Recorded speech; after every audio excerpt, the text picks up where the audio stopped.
Project okay అయింది, ఏం చేద్దాము, ఎట్లా చేద్దాం, మనం ఒక్కలమే, మనం ఒక్కలు చేయ సరిపోతుందా అన్నప్పుడు శ్రీధర్ అన్న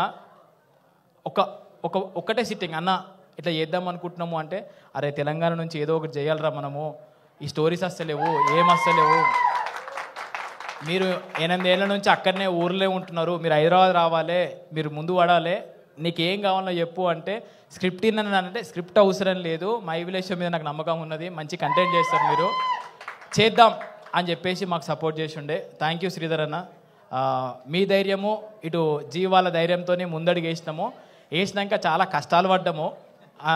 యూట్యూబ్ మేకింగ్ వేరు, ఈ సినిమా స్టైల్లో మేకింగ్ చేయడం వేరు, ఆ క్వాలిటీని రిప్రజెంట్ చేయడం వేరు. అండ్ ఇదేదో మళ్ళీ కోట్ల బడ్జెట్ కాదు, చిన్న బడ్జెట్. ఆ చిన్న బడ్జెట్లో కోట్లను రిప్రజెంట్ చేసే ఫుటేజ్ క్వాలిటీ ఇవ్వాలని చెప్పేసి మాకు రెమ్యునరేషన్లు అవసరం లేదు, మాకు ఏవి అవసరం లేదు, వచ్చిన పైసలు దాని మీద పెడదాం, మంచి క్వాలిటీని తీద్దాం, దానికి పేరు వస్తే మనకు పైసలు వచ్చినట్టే అని చెప్పేసి మొత్తం ఎఫర్ట్స్ మొత్తం ఒక 6 నెలల నుంచి దాని మీదనే పెట్టినాము. ఫైనల్గా ఒక అద్భుతమైన ప్రాజెక్ట్ అయితే మీ ముందుకు రాబోతుంది.